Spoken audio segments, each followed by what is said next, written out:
आच्छा दिनै एक नं कुसुंदिसा सान्तिपुर प्राइमारिनि आन्दाराव बे एक नं कुसुंदिसा गामियाव आंनिनो गामि बे गामियावहाय दिनैहाय सिगांनिफ्रायनो इउपिपिएल दोलोआव जगदान होबोनाय गालर बसुमतारी गावबुरा बिथाङा गोबाव सम गावबुरा जाबोबाय बे गामियाव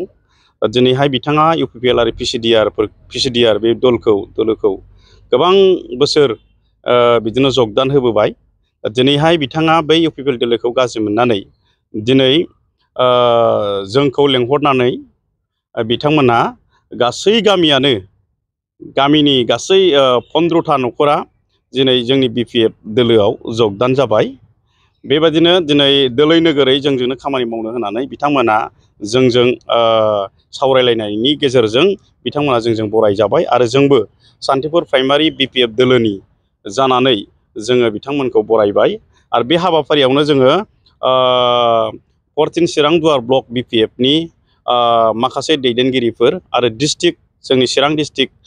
बिपिएफ दोलोनि माखासे दैदेनगिरिफोरा बेयाव नुजाफैनो हादों बिथांमोननि नुजाथिनायावनो दिनै बिथांमोनखौ जोङो बरायनानै लानाय जाबाय। लोकसभा बिसायख'थिया खाथिथारसै नोंथांमोननि बिजाथिया देरहागोन बेसेबां आसा जायो?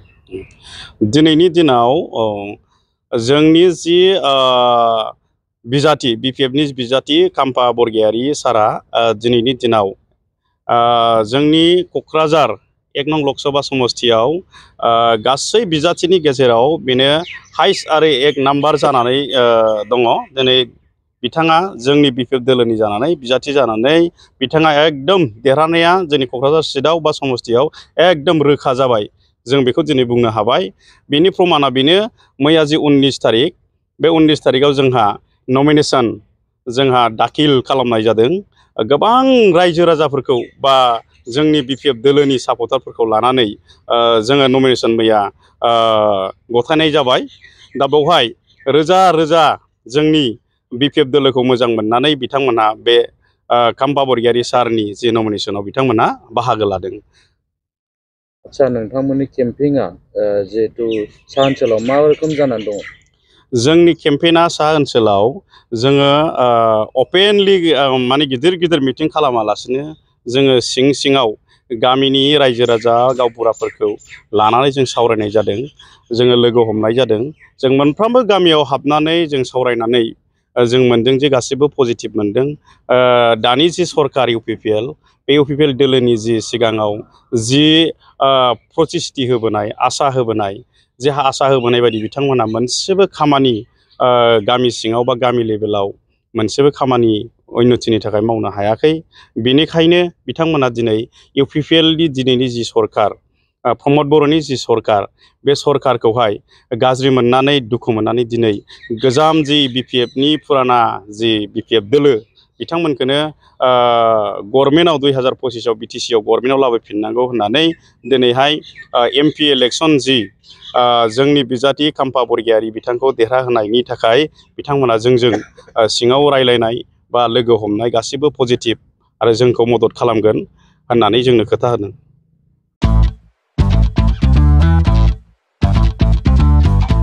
गोजोनथाव खौरां नोंथाङा नोंथांनि गला एबा अफिस फसंथानफोरखौ जोंख्लाब माख्लाब साजायनो गोसो गैया नामा?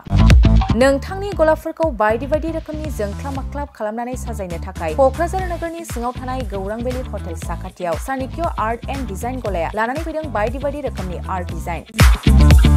क'क्राझार नोगोरनि सिङाव थानाय गौरां भेलि हटेल साखाथियाव चाणक्य आर्ट एन्ड डिजाइन गलाया नोंथांमोननि थाखाय लानानै फैदों नोंथांनि गलाखौ जोंख्लाब माख्लाब खालामनो गोबां रोखोमनि आर्ट डिजाइन। बेफोर आर्ट डिजाइनफोरनि गेजेराव दं 3D signboard, 2D signboard, acrylic trophy, ACP panel, name plates, retro, reflective signboard, neon साइनबोर्डफोरनि आर्ट डिजाइनफोरखौ नोंथाङा चाणक्य आर्ट एन्ड डिजाइन गलानिफ्राय मोनफुंनो हागोन। बेनि अनगायैबो इनग्रेविं सार्भिस, आर्क्राइलिक लेटार काटिं, MDF जालि काटिं, लग', ग्राफिक्स डिजाइन आरो कास्टमाइज गिफ्ट आइटेम्सफोरखौ नोंथांमोननि गलानि थाखाय चाणक्य आर्ट एन्ड डिजाइन गलाया लानानै फैदों आर्ट डिजाइन। गोबां बाथ्रा मिथिनो थाखाय नोंथाङा नैबे 9706125636 6800981649 जानबुं नम्बरनि गेजेरजों खौरां लाहरनो हागोन।